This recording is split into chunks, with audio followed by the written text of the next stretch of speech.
Abra sua Bíblia, queridos, no livro de Tiago. Tiago, capítulo 1, a partir do verso 21.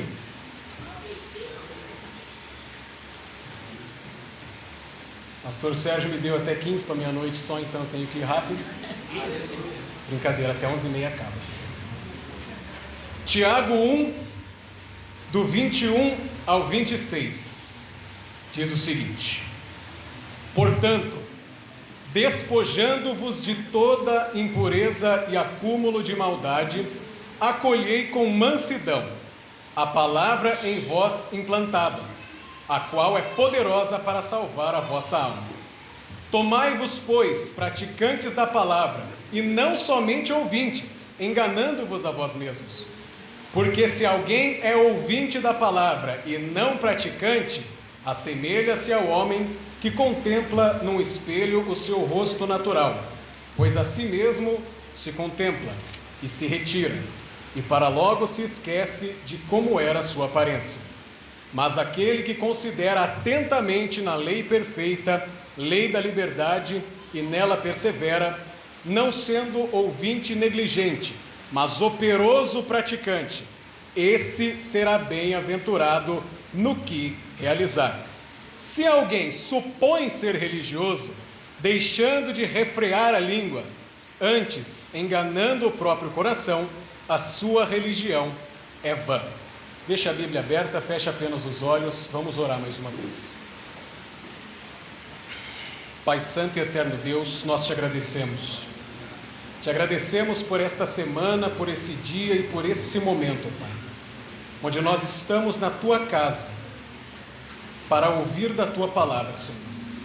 Te peço, ó Deus, que o Senhor cuide de tudo que é nosso, que está dessa porta para fora, para que venhamos a nos concentrar somente na exposição das Escrituras. Cuida das nossas casas, nossas famílias, dos veículos lá fora e todas as situações. Abre os nossos corações e mentes, ó Pai, para que a Tua palavra fale conosco. Senhor, se não houver arrependimento, conversão, mudança de caráter, de nada adianta, ó Pai. Não adianta eu falar bonito, não adianta falar bem, não adianta, Pai, o barulho, se não houver o Teu Espírito Santo na vida de cada um de nós. Portanto, ó Pai, usa-me, que não fale eu por mim, mas o Teu Espírito Santo através da palavra, Senhor. Transforma as nossas vidas, e tudo o que acontecer nesse lugar seja tão somente para a honra e glória do Teu nome, de modo que o Teu reino avance, Senhor. O Senhor receba a glória para si, e nos conforme à imagem do Teu Filho, Jesus Cristo. Assim eu oro, Pai, mas com fé eu digo, seja feita a Tua vontade, não a minha. Essa é a nossa oração, em o nome de Jesus. Amém. Pode se assentar, querido, você que pode. Aleluia! E a partir de agora eu peço para que você volte a sua atenção para cá. Nós oramos com fé que o Espírito Santo vai cuidar de tudo que é nosso que está lá fora. Então não se preocupe, que o momento é aqui e agora do Espírito Santo para cada um de vocês. Amém? O tema do nosso encontro de hoje é a guerra do jovem cristão. Você já deve ter visto alguns filmes com cenários de guerra. Temos um bom filme cristão chamado Até o Último Homem, que é protagonizado pelo ator Andrew Garfield, que fez um dos Homens-Aranha também, onde ele é um soldado cristão em meio à guerra. E esse filme passa muita lição para nós. Mas não tendo visto esse, tendo visto qualquer coisa de guerra na escola, na televisão, você sabe como é um cenário de guerra. É tiro, porrada e bomba a todo momento, freneticamente, bala zunindo na orelha. E quando o Espírito Santo colocou esse tema no meu coração, eu creio que ele foi muito feliz em escolher exatamente essas palavras. A guerra do jovem cristão. Porque desde quando nós acordamos pela manhã, até o momento em que deitamos a cabeça no travesseiro para dormir, nós entramos num frenético campo de batalha contra o nosso adversário, o inimigo, que quer a todo custo ceifar a nossa vida. E para isso ele usa algumas artimanhas, algumas estratégias E nós vamos aprender um pouco sobre elas hoje. E além disso, nós vamos conhecer também maneiras e ferramentas de lutar contra essa guerra, para que no final dessa guerra, dessas constantes batalhas, o nosso general Cristo Jesus venha nos buscar para o grande dia da redenção. E no mundo moderno, queridos, está cada vez mais difícil ser jovem e ser cristão. Eu falo isso toda vez que eu vou ministrar para jovens, que enquanto nós estamos aqui em pleno sabadão, 8h30 da noite, a maioria esmagadora dos jovens da nossa idade está se arrumando ou já está em baladas, em festas, em rolês, em sociais, prontos para se embriagar com bebida alcoólica, para se perverter sexualmente, para fazer uso de drogas e para fazer um monte de outra coisa que não agrada aos olhos do Senhor. E muitos desses são nossos amigos. E infelizmente, muitos desses não vão voltar para casa hoje depois de fazer tudo isso. E nós que somos cristãos e escolhemos não fazer esse tipo de coisa, enfrentamos uma guerra muito pior. Porque cada vez em que o mundo vai ficando mais moderno, nós vamos ficando acuados, isolados, porque a gente passa a ser diferente da maioria. A gente recusa convite para fazer o que a maioria faz, a gente não está nos mesmos lugares que a maioria dos nossos amigos, da nossa rede de relacionamentos, está. E nessa guerra existem alguns tipos de soldados. Existem aqueles soldados que, infelizmente, ainda não conheceram o Evangelho de Cristo, não estão nem aí porque está acontecendo aqui hoje, porque esse livro diz, e podem ser atingidos de uma vez por todas nessa guerra, e terem suas vidas ceifadas.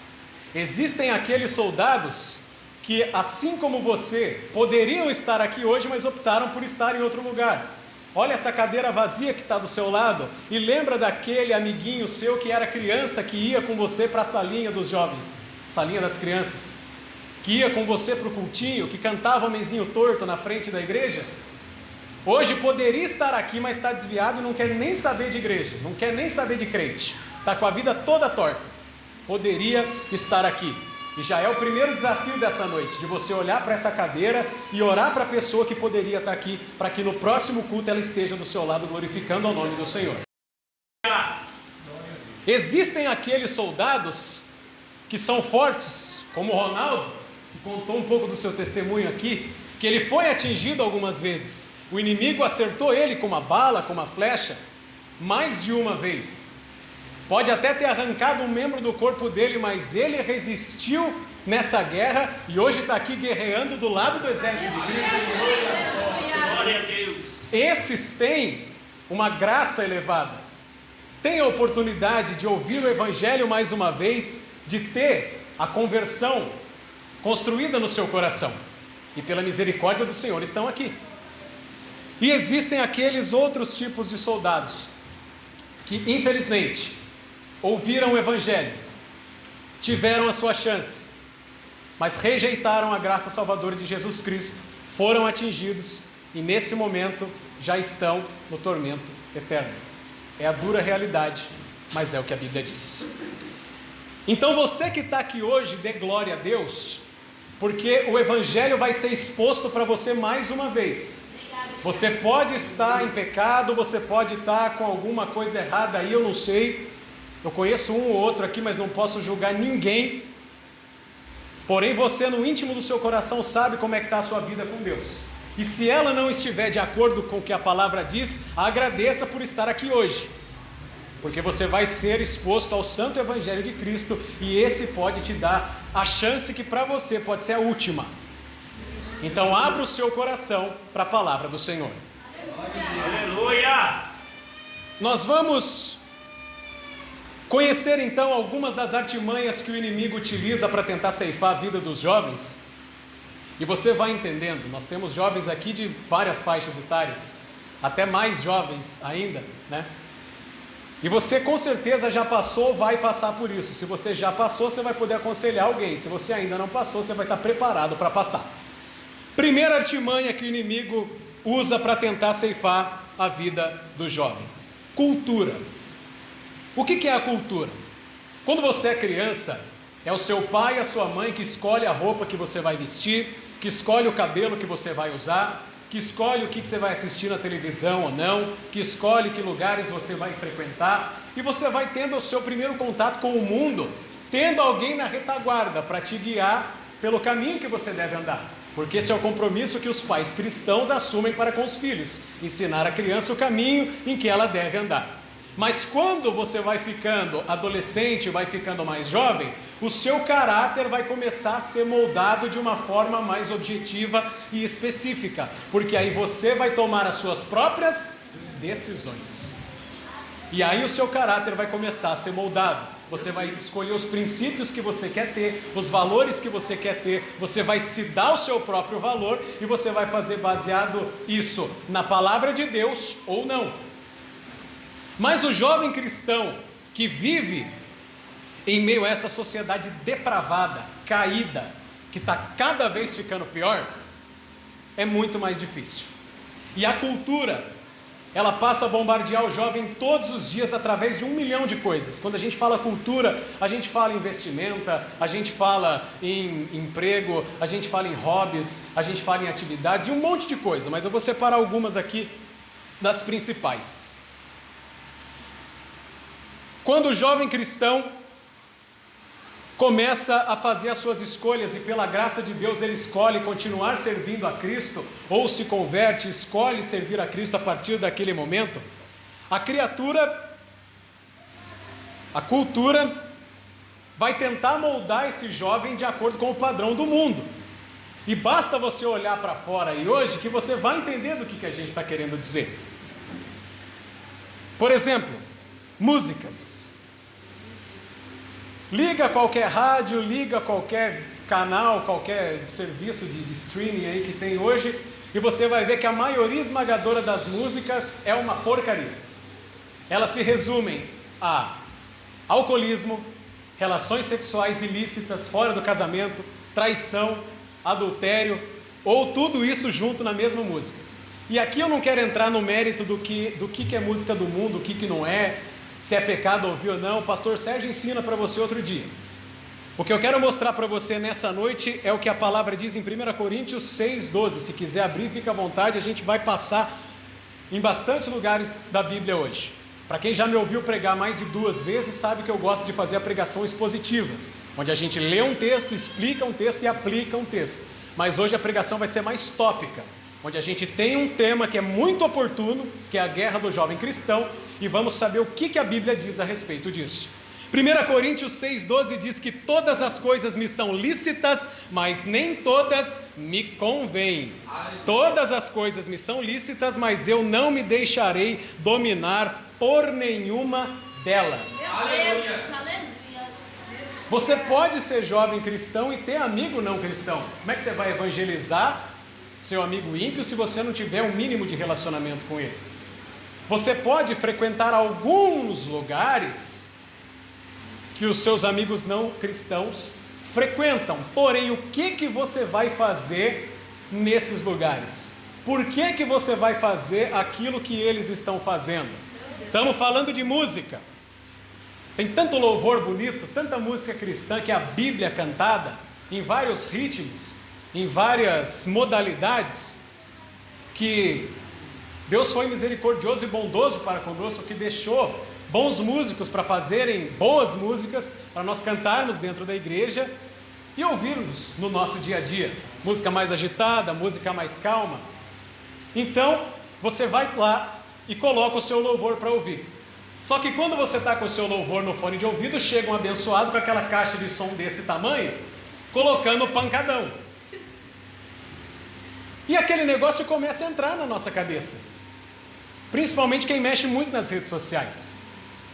Tem um negócio aí que se chama trend, que é um vídeo que alguém faz uma coisa e todo mundo começa a reproduzir esse mesmo vídeo, essa mesma dancinha, essa mesma coreografia com aquela música. E a maioria das trends que existem hoje são com música cabeçuda, que não convém ao jovem cristão ouvir, que não convém. E eu acho Eu ia falar engraçado, mas não é engraçado, é triste. Que o jovem cristão, sabendo disso, que a música está escancarada dizendo para ele que ele não deve ouvir aquilo, e está lá no celular do cidadão, está lá no pendrive do carro, na playlist de algum lugar, aquela música que fala sobre depravação, que fala sobre prostituição, e vai entrando no subconsciente do crentezinho, que ao invés dele pegar aquilo e jogar no lixo, ele põe. Quem entra no meu carro para ter carona comigo, vai escutar louvor. Quem vai me visitar na minha casa, põe uma musiquinha aí, vai escutar Davi Sácio. Eu gosto bastante. Se eu tenho oportunidade de colocar alguma música, eu vou colocar louvor, porque eu estou nesse mundo para influenciar e não para ser influenciado. Mas quando o jovem cristão está lá no meio da roda e começa a tocar o tchu-tchá-tchá, ele fica batendo o pezinho, ele fica balançando a cinturinha, e ele nem percebe. Ele está dando lugar para o maligno plantar a sementinha do mal na cabeça dele, sem perceber. E enquanto o Espírito Santo na vida dele vai fazendo isso aqui, o maligno... Enquanto você recua no seu exército cristão, o exército inimigo avança contra a sua vida. Cuidado com o que você põe no seu celular, na sua casa, no seu carro, onde quer que seja, através das músicas. Crente que não procura nem saber a tradução da música internacional que está ouvindo. Tem uma música agora no TikTok fazendo sucesso aí, que é da Lady Gaga. Meu Deus do céu. Que ela fala sobre uma blasfêmia terrível com a crucificação. E está lá todo mundo reproduzindo aquele videozinho, aquela musicazinha, achando lindo, maravilhoso. Tem outra música do Sam Smith, se não me engano, que lotou fila aí no Allianz Parque uns tempos atrás, que tinha muito cristão, que não é ovelha, é bode, está lá no meio dos bodes para estar em show ímpio também. A música do cara fala sobre um pai que comete adultério na frente do filho. E o nome dessa música é Unholy, que quer dizer profano. E quando ele fala essa palavra unholy na música, ele faz o sinal da cruz invertido. O cara está adorando o capeta na música e tem crente ouvindo, achando bonito, lindo, maravilhoso. Meu Deus! Não coloque dentro da tua casa o que você sabe que não te edifica e procure saber se isso vai te edificar ou não antes de colocar dentro da tua casa. Tô vendo que ninguém vai ouvir mais música hoje, pastor. Vai ser difícil. Depois você me manda uma mensagem, eu mando uns louvor para você. Filmes e séries. Aqui tá fácil. Televisão, Netflix, plataformas de compartilhamentos de dados, filmes, novelas, desenhos. Você sabia que tem desenho colocando personagem depravado para criancinha desse tamanho ver? E o pai e a mãe acham lindo a criança porque ela fica quieta assistindo aquele negócio? E o jovem, quando está de boa em casa, vai colocar alguma coisa para se entreter, para ter o entretenimento, coloca uma série, um filme, qualquer coisa profano, que não vai edificar a vida dele. Mais uma vez, eu não posso assistir televisão, não é isso, crente. Você tem cabeça para entender o que está sendo falado aqui. É culto de jovem, não de criança. Embora tenha criança aqui que está desde cedo escolhendo aprender a palavra. Podia ter ficado em casa assistindo desenho profano, mas está na igreja ouvindo a palavra do Senhor. Você coloca na tua frente e aquilo fica entrando no teu cérebro e fica no teu subconsciente remoendo a semana inteira. Ah, mas eu preciso saber o que está rolando por aí para me poder ter assunto na roda com os meus amigos, para eu poder fazer parte da sociedade, para eu poder me sentir aceito no meio da rapaziada, para mim poder ser descolado. Bem-aventurado o varão que não anda segundo o conselho dos ímpios, não se detém no caminho dos pecadores e não se assenta na roda dos escarnecedores. Aleluia! E se sentar é para evangelizar, para ser diferente. Por que você não é o único que não faz esse monte de coisa errada e não influencia aquela pessoa? Ao invés de se moldar aos padrões que o mundo quer que você se molde e dá vitória para o exército inimigo. Cuidado com o que você põe dentro da tua casa, cuidado com a música que você ouve, cuidado com o que você assiste. Não ameis o mundo e nem o que no mundo há. Se alguém amar o mundo, o amor do Pai não está nele, diz 1 João 2,15. E essa palavra aqui para amar, em hebraica, no original, significa atrair para si com alegria.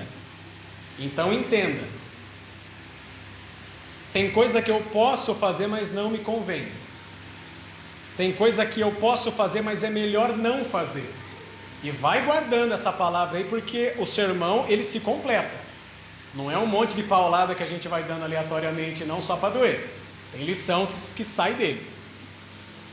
Então, quando você ouve, vê, é exposto, você tem que ter o discernimento de fazer a filtragem daquilo.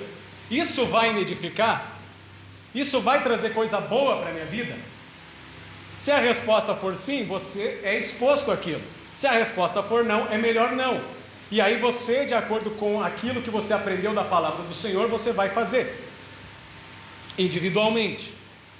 E a pessoa que atrai para si com alegria aquilo que o mundo proporciona, como uma alegria passageira, como uma alegria que cria em você uma sensação boa agora, mas lá na eternidade não vai ser nada boa, cai fora. Arranca da sua vida. Cuidado com o que você ouve, cuidado com o que você vê.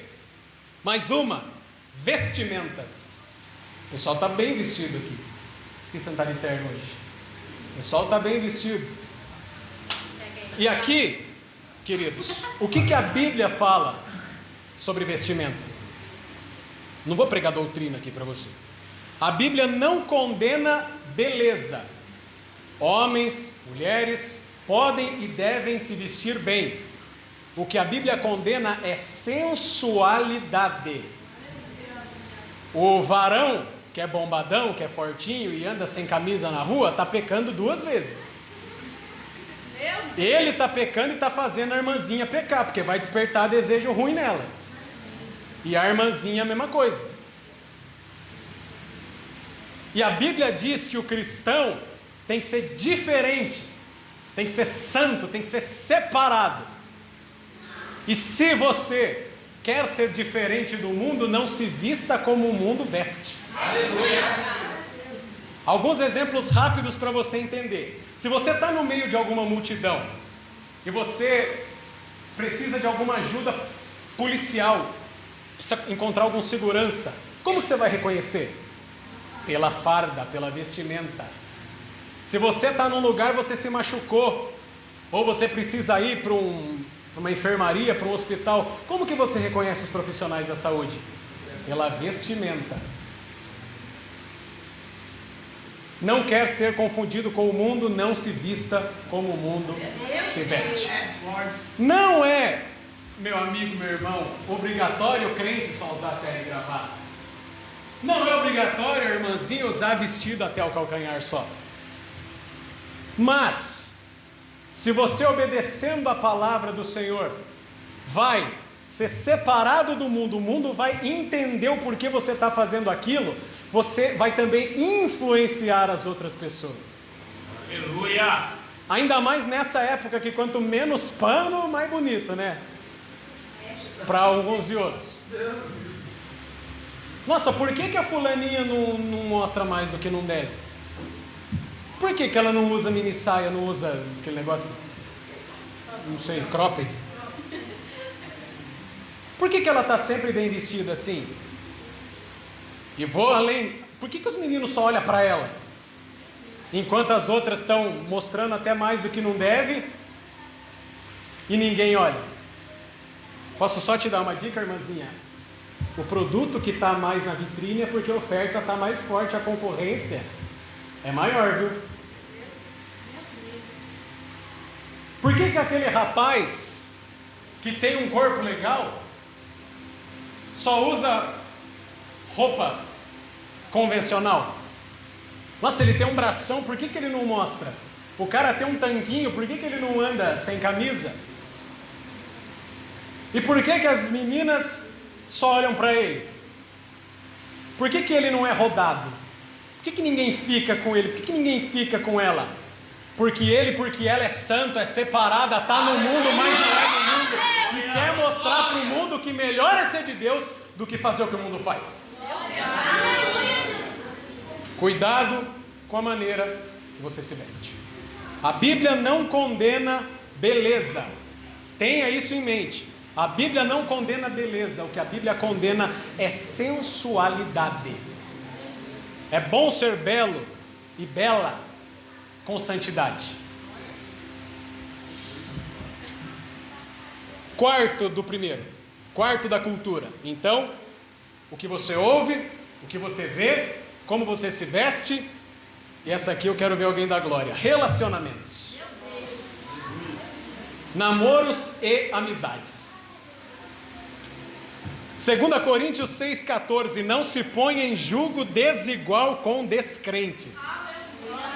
Você sabe o que é julgo? Você já deve ter ouvido o que é isso. É aquela ferramenta em que se coloca no meio de bois que vão arando a terra. Se um boi for mais fraco do que o outro, a ferramenta fica torta, a terra não é arada do jeito certo. Se um não professa a mesma fé que o outro, a vida vai ficar torta, o relacionamento não vai dar certo. Isso vale para namoro e amizade. Deixa eu perguntar uma coisa aqui. As pessoas com quem você anda têm te levado para mais perto de Cristo ou para mais longe dele? Você tem levado as pessoas que andam com você para mais perto de Cristo ou para mais longe dele? Isso aqui é um culto de jovens, onde jovens cristãos que professam a mesma fé se reúnem para prestar culto agradável ao Senhor. E é bíblico também que os crentes tenham comunhão fora da igreja. Que os crentes andem juntos, frequentem as casas uns dos outros, façam passeios, tenham amizades.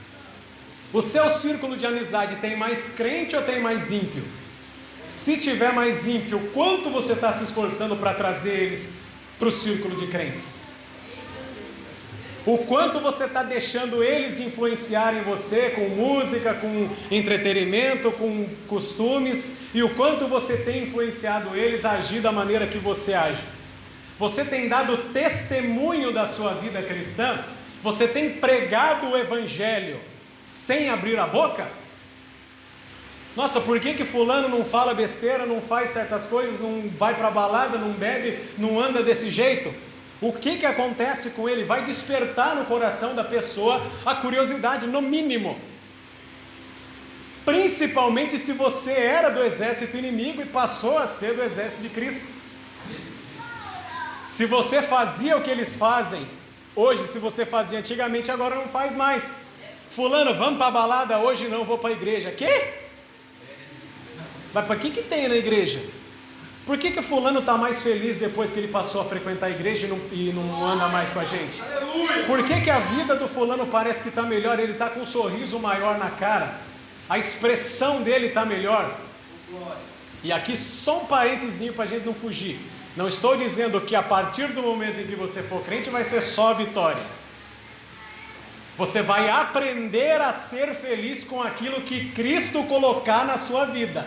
Aleluia! Porquanto Ele colocar muito ou pouco, vai ser o suficiente para você viver confortavelmente uma vida que glorifique a Ele. Glória! E assim você faz diferença na vida daqueles que andam com você. Aleluia! Glória a Deus! Aleluia! Namoro. Muitos cometem o erro, o equívoco, para não usar palavras mais pesadas, de sabendo que é errado, começar um relacionamento com gente que não professa a mesma fé que ele. Meu irmão, é doutrina bíblica, ensinamento divino.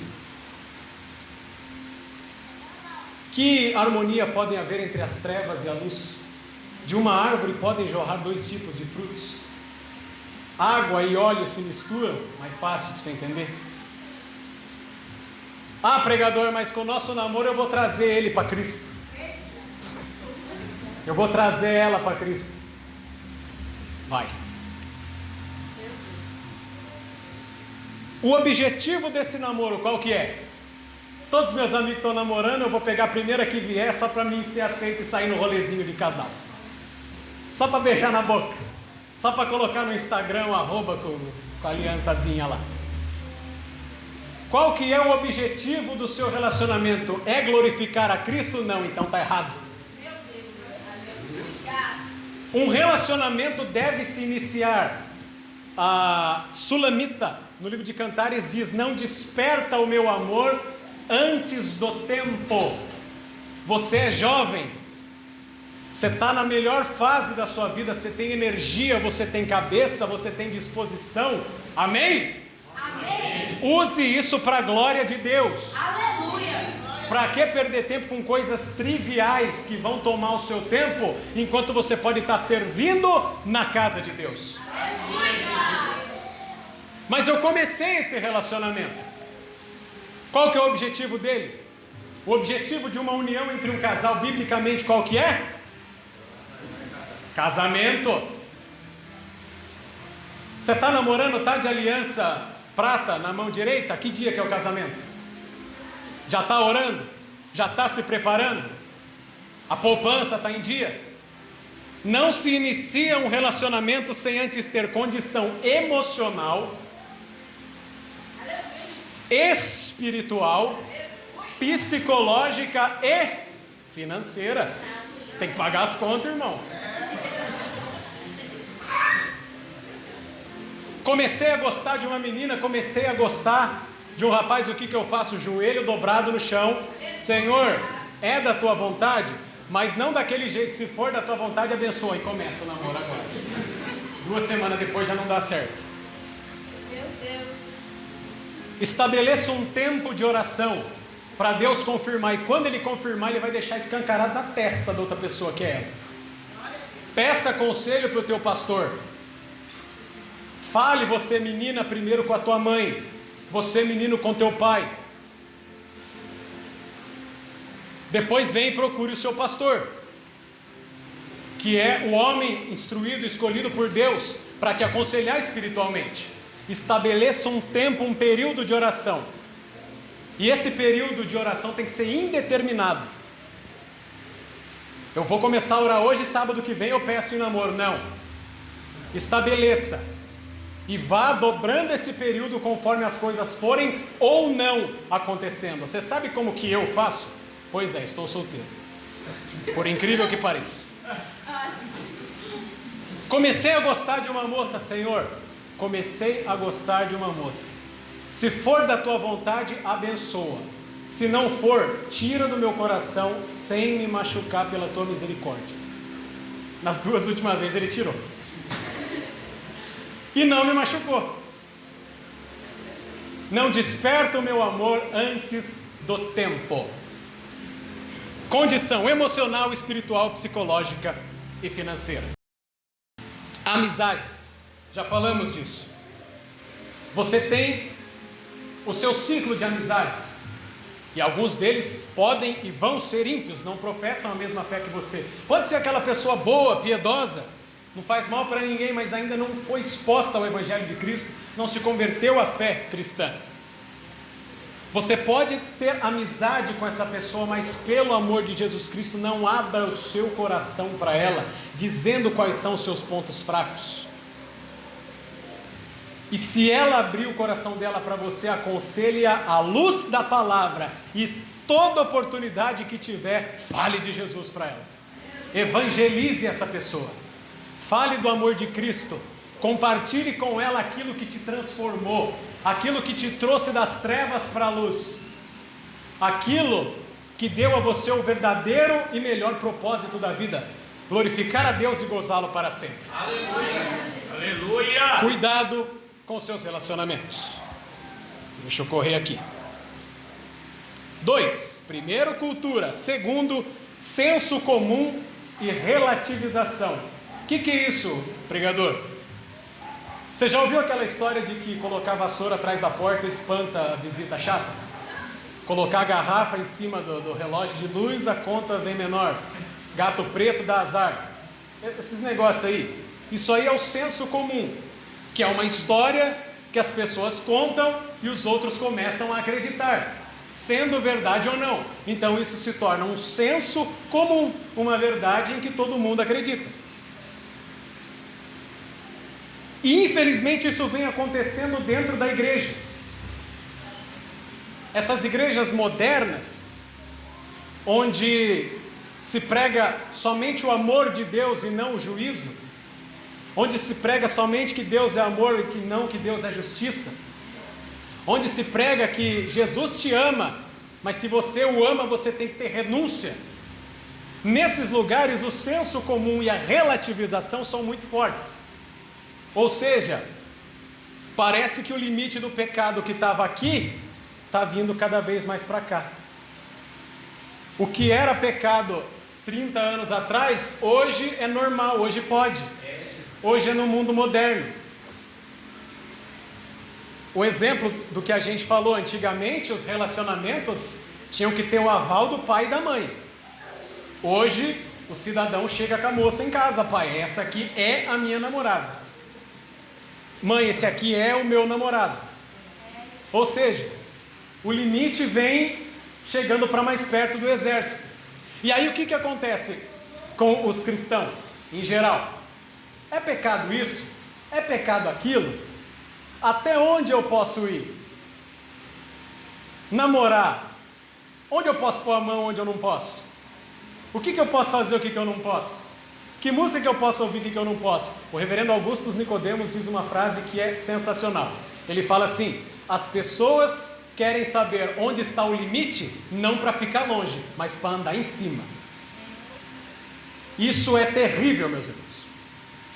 E trazendo para a nossa área, a religião, estudiosos da Universidade PUC vão dizer que o relativismo religioso coloca no mesmo plano todas as religiões, considerando todas elas como uma expressão geral de espiritualismo, e elimina os seus aspectos de verdade e se reduz a um querer genérico. Ou seja, para que você vai na igreja? Ah, vou na igreja para me sentir bem. Eu vou na igreja porque eu estou triste, quero ficar feliz. Vou na igreja porque eu sou pobre, quero ficar rico. Vou na igreja porque eu estou solteiro, quero arrumar um namorado.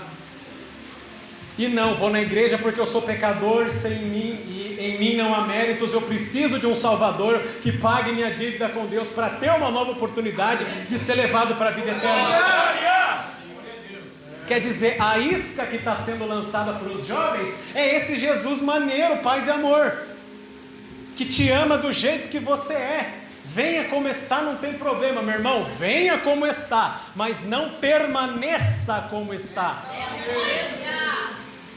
A ovelha perdida, quando volta para o aprisco toda suja, o pastor dá um banho, o pastor corta a lã, o pastor transforma.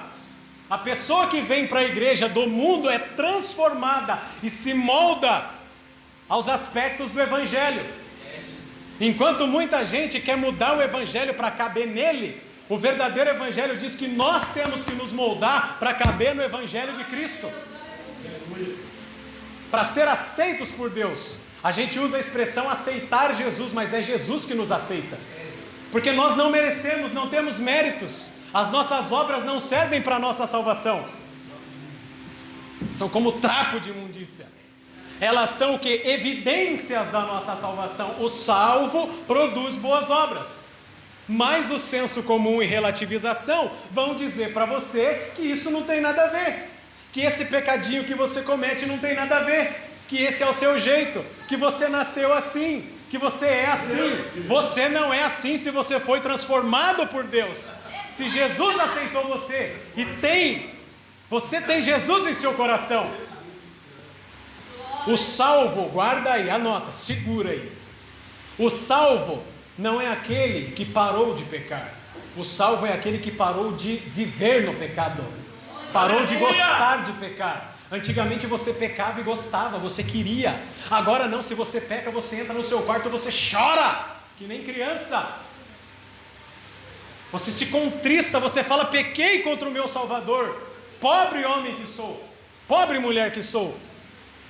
E aí Cristo graciosamente te oferece o perdão. Cuidado com o senso comum. Vamos lá que o tempo está passando. Última artimanha: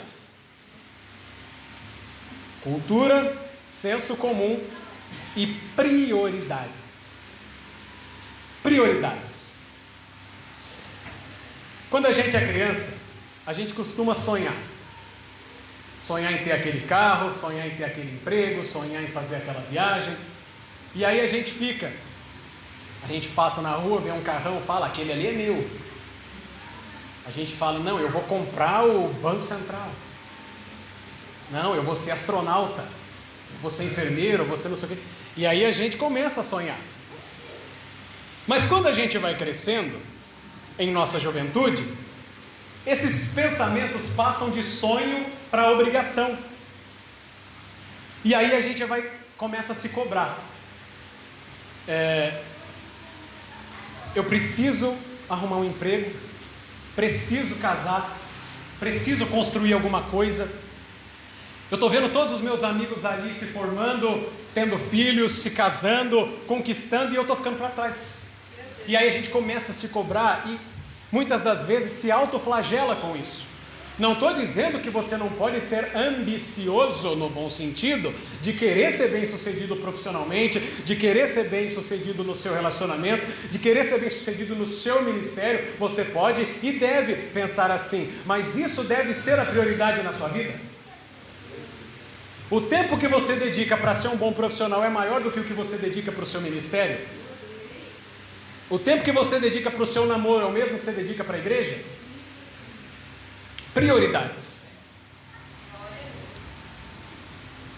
E aí a gente começa a se comparar com aqueles amigos ímpios que estão por aí.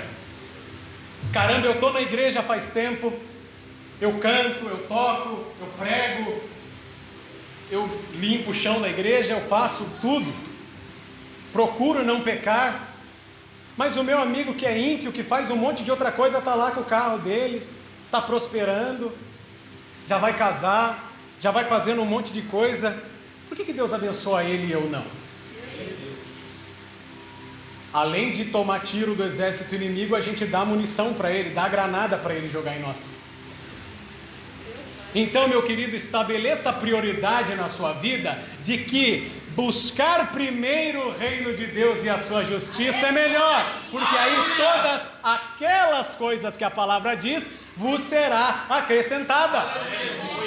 Vai estudando o que você estuda hoje, vai sendo o melhor funcionário que você é na empresa que você trabalha, vai sendo a melhor pessoa que você pode em casa, no seu relacionamento, com os seus amigos, vai influenciando, vai para frente, porque Deus vai te abençoar com aquilo que lhe é necessário e você vai se sentir bem e feliz debaixo da graça dele. Aleluia! E então você vai enfrentar o exército inimigo. Eu quero deixar algumas aplicações aqui para você, já caminhando para o final. São 4 breves aplicações, rapidinhas. Primeira, se quiser anotar, anota. Grava no coração, aí no celular, onde você estiver. Primeira aplicação: se afaste de tudo que te afasta de Deus. 2 Timóteo 2,22, o apóstolo Paulo diz: foge das paixões da tua mocidade.